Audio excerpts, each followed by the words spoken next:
1 plus 4 plus 16 plus dot dot dot ধারাটির কততম পদ 1024। আমরা প্রথমত যাচাই করব এই ধারাটা কি ধারা। দেখেন 4 থেকে 1 যদি বিয়োগ করি তাহলে 3 হয়, 16 থেকে যদি 4 বিয়োগ করি তাহলে 12 হয়, মানে সমান্তর নয়, এটা সমান্তর নয়, পার্থক্য একই আসেনি। এবার যদি 4 কে 1 দ্বারা ভাগ করি তাহলে 4 হয়, 16 কে 4 দ্বারা ভাগ করলে আবারও 4 হয়, অনুপাত সমান আসছে। আর অনুপাত যখন সমান আসবে তখন এটা একটা গুণোত্তর ধারা। আর গুণোত্তর ধারার এখানে কততম পদ বলছে, কততম পদ মানে আমরা ধরে নিব যে n তম পদ। কি তম পদ? n তম পদ 1024, ঠিক আছে।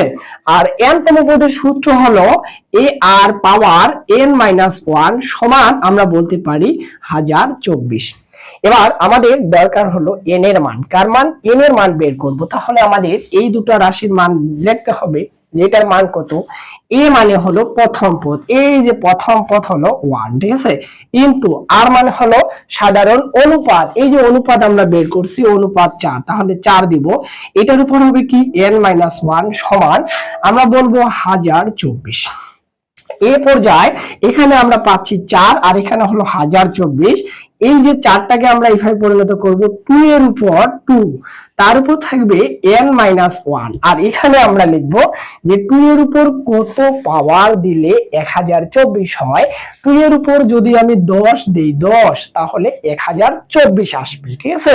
এরপর চাই আমরা ভিত্তি 2 আউট করে দিতে পারি, তাহলে এই পাওয়ারটা এই পাওয়ারের সাথে গুণ অবস্থায় আছে, আমরা লিখব 2n মাইনাস 2 সমান উপরে থাকলো আমাদের জাস্ট n।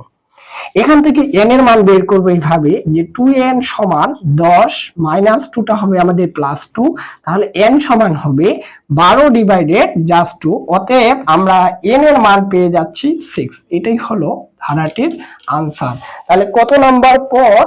1024 আমরা পেয়ে গেলাম 6 নাম্বার পদ। কেউ যদি এমসিকিউ লেভেলে করতে চান তার জন্য সহজ টেকনিক হলো যে এটার 4 গুণ এটা, এটার 4 গুণ এটা, তাহলে আমরা এরপরে কি করব 16 গুণন 4 দিব, তারপরে আমরা কি দিব এখানকার যে মানটা আসবে 64, 4 16 64, 64 গুণন 4 দেব, এটার যে মানটা আসবে ওটার সাথে ফের আবার আমরা 4 গুণ করব। এভাবেও আমরা দ্রুত অ্যানসার করে নিতে পারবো এমসিকিউর জন্য। আর যদি লিখিত জন্য করতে চাই তাহলে আমাকে এই বেসিকে আলোচনা করতে হবে। আশা করা যায় আপনারা বুঝতে পারছেন। ধন্যবাদ, আজকে এই পর্যন্ত।